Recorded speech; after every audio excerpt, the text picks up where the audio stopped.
Assalamu alaikum, dear students. Hope you are fine. So this is the third part for the MCQs of the general web properties.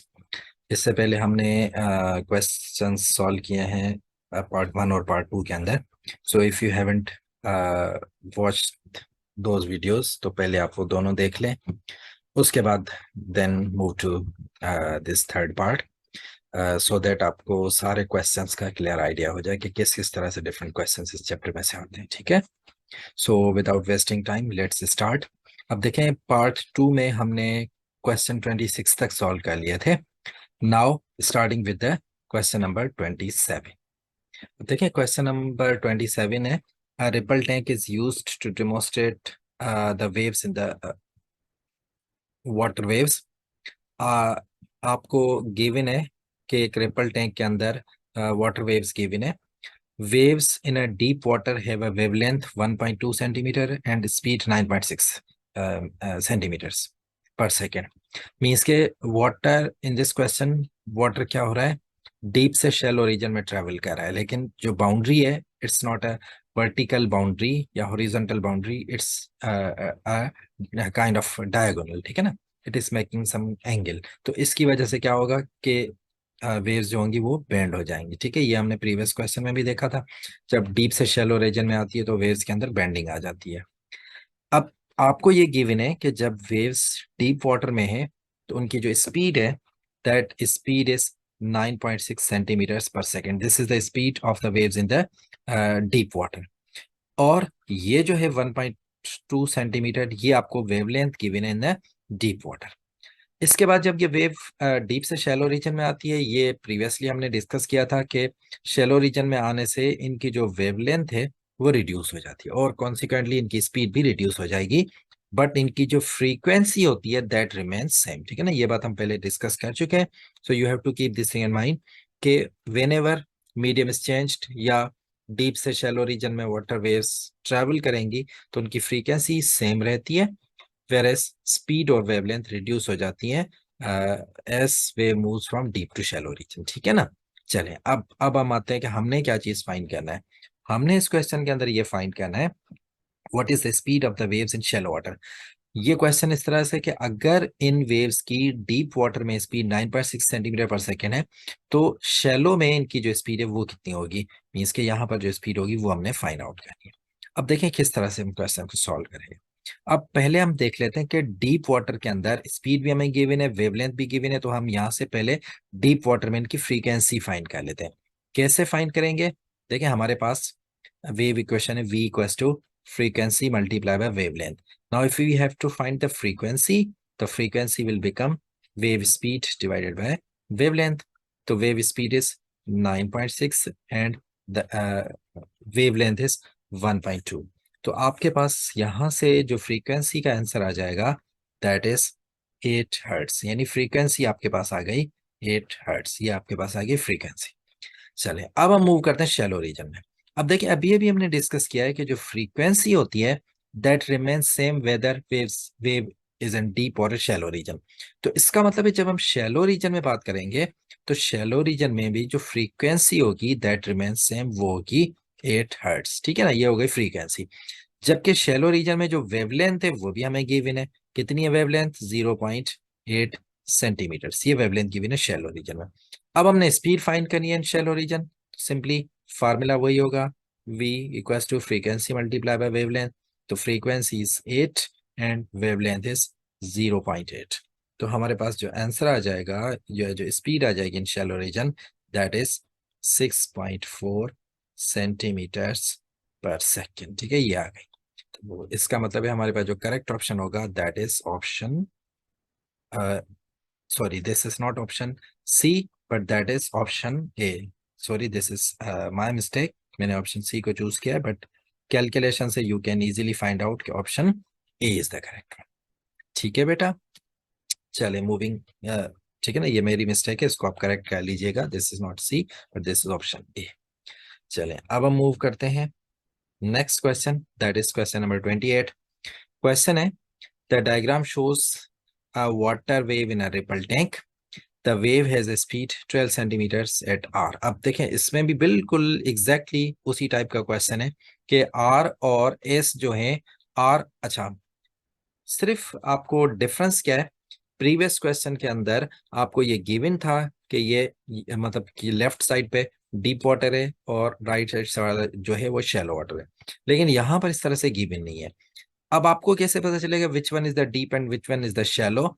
तो देखें ये जो waves हैं, यहाँ पर अगर आप वेवलेंथ को कंपेयर करें तो wavelength is greater as compared to this region. मतलब अगर आप इसको रीजन 1 कह रहे हैं, इसको आप रीजन 2 कह रहे हैं, तो रीजन 1 की जो वेवलेंथ है वो वेवलेंथ मीन्स के रीजन 2 की वेवलेंथ से ग्रेटर है। दैट मीन्स के ये जो रीजन है ये आपके पास हो जाएगा डीप और ये हो जाएगा शैलो।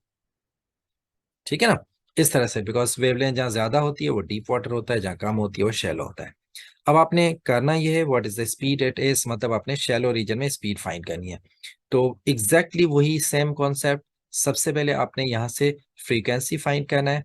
तो फ्रीक्वेंसी हो जाएगी wave speed divided by wavelength. ठीक है ना बेटा। अब आपने आपको जो वेव स्पीड गिवन है in at R that is 12 centimetre, और ये जो डिस्टेंस है 3 सेंटीमीटर, बिकॉज अगर आप इसको कंपेयर करें so this is from one trough to another trough, तो इसका मतलब ये आपके पास हो जाएगी वेवलेंथ। तो आपके पास फ्रीक्वेंसी जो आ जाएगी that is 12 is the speed and 3, मतलब आपके पास आ जाएगी 4 हर्ट्ज, ये आ गई फ्रीक्वेंसी। अब इसी 4 हर्ट्ज को यूज करते हुए यहाँ पर वेवलेंथ 1.5 है, तो आपने स्पीड फाइंड करनी है। So that is 4 multiply by 1.5, तो आपके पास जो स्पीड आ जाएगी दैट इज 6 सेंटीमीटर्स पर सेकेंड। दैट मीन्स के option B is the correct one. ठीक है, चलें moving to the next question. Question 29, the diagram shows the refraction water waves as crosses the boundary in the ripple tank. Again आपको water wave given है, boundary cross कर रही है, means के अच्छा विच कॉजेज दिस रिफ्रैक्शन। आपने simply ये बताना है कि इस रिफ्रैक्शन का कॉज क्या है। अब देखिए रिफ्रैक्शन का कॉज सिंपल ये होता है कि जब वेव एक मीडियम से दूसरे मीडियम में आती है या शैलो रीजन से डीपर रीजन या डीप टू शैलो जाती है, तो उसकी जो स्पीड है वो रिड्यूस हो जाती है because of the change in depth. ठीक है ना, तो उस डेप्थ के चेंज होने की वजह से उसकी स्पीड रिड्यूस हो जाती है, जिसकी वजह से वेव के अंदर जो है वो रिफ्रैक्शन अकर होती है, या उसके अंदर जो उसकी जो वेवलेंथ है वो रिड्यूस हो जाती है। ठीक है ना, तो इसका मतलब आपने जस्ट चूज करना है कि ये जो रिफ्रैक्शन है इसका कॉज क्या है। तो इसका कॉज है change in speed due to change in depth. चले moving to the next question. Again ये भी उसी तरह कैलकुलेशन का क्वेश्चन है। wave passes from a deep water to shallow water and a refraction occurs. What is the speed of the waves in shallow water? तो I think no need for explanation। ठीक है ना, simply वही same concept, आपको wave speed given है, ये wavelength है 1 metre, because ये जो दो वेव फ्रंट्स के दरमियान जो डिस्टेंस होता है this distance represents the wavelength. तो आपको वेव स्पीड गिवन है, वेवलेंथ गिवन है, यहाँ से आपने फ्रीक्वेंसी फाइंड करनी है। So that will become 2 hertz. 2 hertz आपको फ्रीक्वेंसी मिल गई। उसी 2 हर्ट्ज को यूज करते हुए, I am not calculating this, ठीक है, आप ये खुद से कर लीजिएगा। उसी 2 हर्ट्ज को यूज करके आपने यहाँ पर वेव स्पीड फाइंड करनी है, and your correct answer is 0.8 metres पर सेकेंड। चलें जी, moving to the next question. अब ये क्वेश्चन हम पहले सॉल्व कर चुके हैं या पहले हम समझ चुके हैं।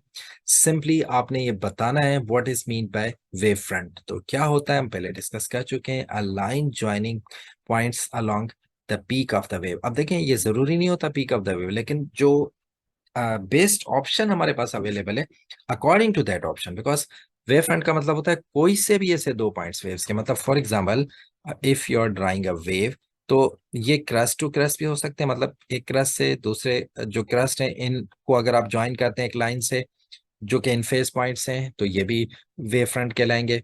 इसी तरह अगर आप ट्रफ टू ट्रफ ज्वाइन कर रहे हैं तो ये भी वेव फ्रंट कहलाएंगे। मतलब कोई भी ऐसे दो पॉइंट्स या ऐसे जितने भी पॉइंट्स हैं वेव्स के विच आर इन फेस, उन पॉइंट्स को अगर आप इमेजिनरी लाइन से ज्वाइन करते हैं तो that imaginary line is termed as wave front.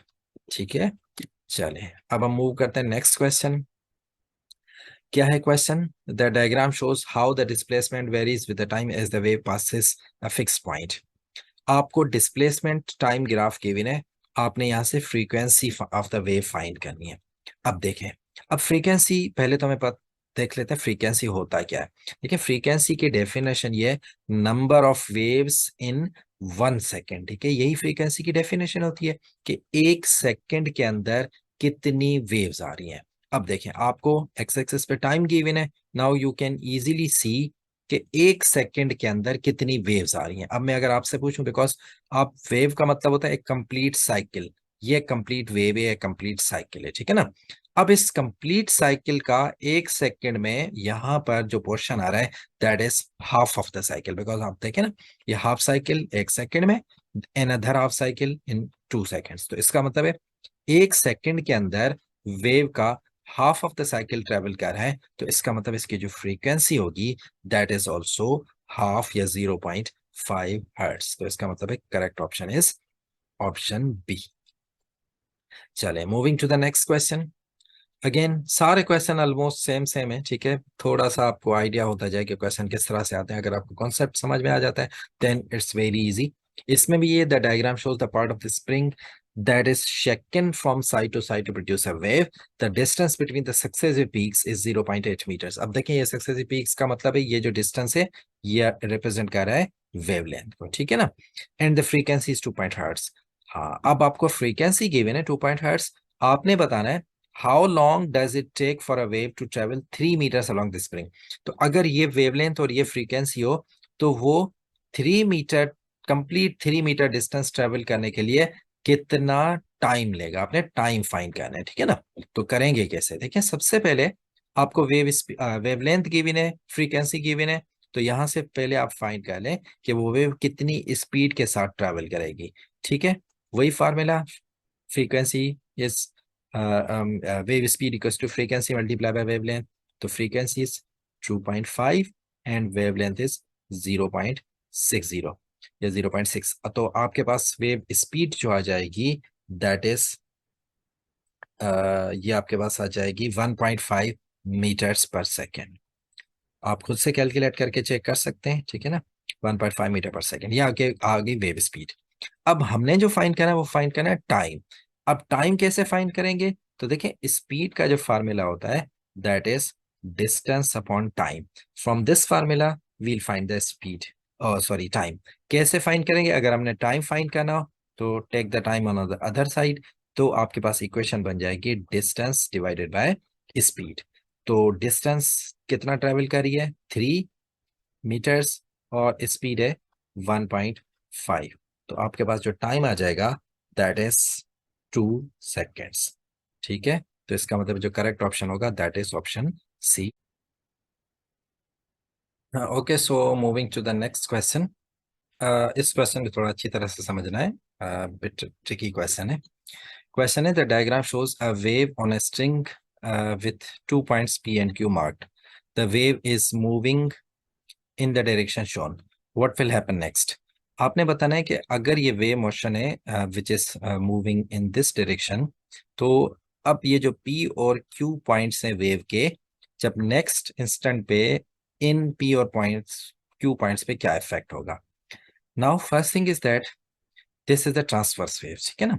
तो ट्रांसवर्स वेव में ये बात आप जहन में रख लें कि जो पार्टिकल्स होते हैं they just move up and down, ठीक है ना। तो इसका मतलब है ये जो पी और क्यू पॉइंट्स हैं they are the particles of the wave, तो they will just move up and down, ठीक है ना, ये हॉरिजॉन्टली मूव नहीं करेंगे, ठीक है, एक बात ये। चलिए अब हम आते हैं कि हमें कैसे पता चलेगा व्हाट विल हैपन नेक्स्ट। तो उसके लिए सबसे पहले आप इस वेव को इनके जो क्रेस्ट हैं इनको ज्वाइन कर लें, सो दैट आप जब वेव ड्रॉ करें तो आपके पास एक परफेक्ट वेव आ जाए, ठीक है। क्रस्ट और ट्रफ दोनों आपने ज्वाइन कर लिया। इसके बाद अब ये जो वेव है इसके नेक्स्ट इंस्टेंट पे आप ड्रॉ कर लें कि वेव का शेप कैसे होगा। नेक्स्ट इंस्टेंट का मतलब आफ्टर फ्यू सेकेंड्स और आफ्टर सम टाइम। तो आप देखें ये वेव इस डायरेक्शन में हॉरिजॉन्टली मूव कर रही है इन द राइट डायरेक्शन, तो इसका मतलब आफ्टर सम टाइम ये जो वेव होगी वो कुछ यहाँ पर आ जाएगी। तो अगर हम इस वेव का रेप्लिका ड्रॉ करें तो that will look like this one, ठीक है। ये इस तरह से ये वेव ट्रैवल कर रही होगी कुछ इस तरह से, ठीक है। और ये फिर आगे कंटिन्यू करेगी। अब हम आगे नहीं ड्रॉ करें बिकॉज हमारे दोनों पॉइंट्स यहाँ पे आ गए। अब हम देखते हैं कि हमारे जब नेक्स्ट इंस्टेंट पे वेव ट्रेवल करेगी तो पी और क्यू पॉइंट्स पे क्या इफेक्ट होगा। फर्स्ट थिंग इज दैट ये पॉइंट पी और पॉइंट क्यू अपनी जगह पर ही रहेंगे, हॉरिजॉन्टली मूव नहीं करेंगे, ठीक है ना, ये just up and down move करेंगे।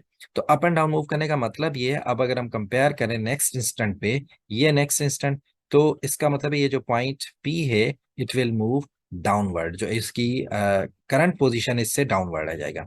इसी तरह क्यू के लिए आप देखें ना, क्यू के लिए यहाँ पर ये है क्यू का पॉइंट, तो इस पॉइंट का मतलब है क्यू विल मूव अपवर्ड। ठीक है, ये समझ में आ गया बेटा, पी डाउनवर्ड मूव कर रहा है, क्यू अपवर्ड मूव करेगा नेक्स्ट इंस्टेंट पे। तो अब हम देखते हैं कि हमारे पास जो अवेलेबल ऑप्शन है वो किस कौन कौन से हैं। मतलब अगर हम यहाँ पर लिख लें पी डाउन है और क्यू जो है ये अपवर्ड है, ठीक है। तो अब हम कंपेयर कर लेते हैं कि क्या ऐसा कोई ऑप्शन है जिसमें पी डाउनवर्ड है। देखिए फर्स्ट ऑप्शन है P will move to the right, ये नहीं हो सकता। पी विल मूव अप है, ये भी नहीं हो सकता। बाकी दो ऑप्शन क्यू के लिए, इसका मतलब पी के लिए तो कोई भी यहाँ पर हमारे पास अवेलेबल ऑप्शन नहीं है।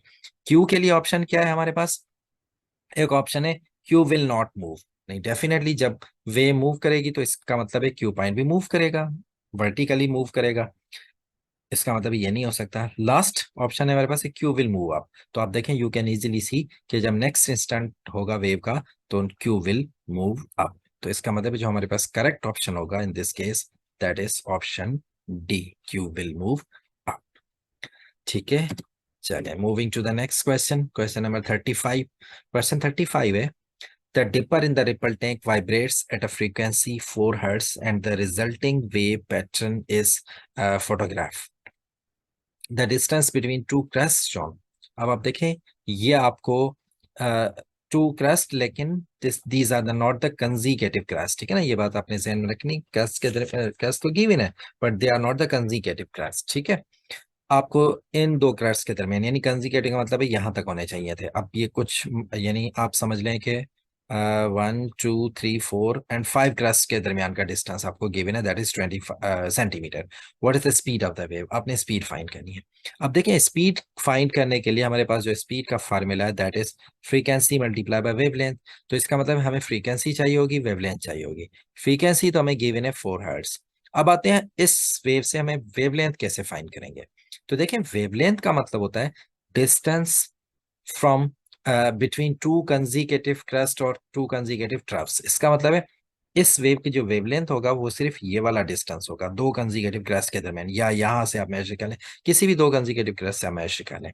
तो अब देखें आपको जो डिस्टेंस 20 सेंटीमीटर गिवन है, this is for the how much waves, 5 waves आ रही है, 5 कंजिकेटिव क्रस्ट आ रहे हैं। इसका मतलब है आपने एक मीन्स के दो कंजिकेटिव, या आपके लिए आपको सिर्फ अगर ये वाला डिस्टेंस फाइंड करना हो तो सिंपली आपको क्या करना पड़ेगा, मीन्स के आपके पास जो वेवलेंथ आ जाएगी, आपने 20 को 5 से डिवाइड करना है, बिकॉज आपके पास जो वेवलेंथ है वो 5 डिफरेंट पोर्शन है आपके पास, या 5 टाइम्स आपके पास यहाँ पे जो ये जो डिस्टेंस गिवन है वेवलेंथ के 5 टाइम्स है, तो वेवलेंथ आपके पास आ जाएगी 4 सेंटीमीटर, ठीक है ना। आपके पास जब वेवलेंथ आ जाएगी 4 सेंटीमीटर, में एक बार दोबारा रिपीट कर लेता हूँ कि ये हमने 4 कैसे लिया। तो आप देखें वेवलेंथ आपके पास सिंपल ये वाला डिस्टेंस होता है, तो आप इन डिस्टेंस को चले आप नंबर से असाइन कर लेते हैं। ये आपके पास 1 हो गया, ये 2 हो गया, ये 3 हो गया, ये हमारे पास 4 हो गया और ये हो गया 5। तो आपने सिर्फ एक डिस्टेंस फाइंड करना है, आपके पास 5 डिस्टेंसेस गिवन है। तो मतलब ये जो डिस्टेंस आपका 5 पोर्शंस का डिस्टेंस गिवन है, तो सिंपली आपने एक पोर्शन का डिस्टेंस, सिंपल वर्ड्स में आपको समझा रहा हूँ, एक पोर्शन का डिस्टेंस मीन्स के वो डिस्टेंस जो कि एक क्रस्ट से नेक्स्ट कंजिकेटिव क्रस्ट का डिस्टेंस होगा, वो आपके पास आ जाएगा 4 सेंटीमीटर। अब आपके पास वेव लेंथ भी आ गई, फ्रीक्वेंसी ऑलरेडी गिवन है, आपने वेव स्पीड फाइंड करनी है, तो सिंपली मल्टीप्लाई दोनों को कर दें, 4 और 4, तो आपके पास आ जाएगा 16 सेंटीमीटर पर सेकेंड। दैट मीन्स के option C is the correct one. चले moving to the next question. The diagram shows the way moving in a shallower water. अब आप देखें यहाँ पर एक ऑब्स्ट्रक्शन है, एक कोई ऑब्स्ट्रक्शन क्या कर रही है, वाटर की डेप्थ को कम कर रही है, मीन्स के वाटर डीप वाटर से शैलो रीजन में ट्रेवल कर रहा है। The wavelength of the wave reduces because, wavelength क्यों रिड्यूस होती है, because of the speed. Because अभी अभी बहुत सारे क्वेश्चंस में ये चीज हम डिस्कस कर चुके हैं, जब वेव डीप रीजन से शैलो रीजन में आती है तो उसकी जो स्पीड होती है वो रिड्यूस हो जाती है और उसकी वेवलेंथ रिड्यूस हो जाती है।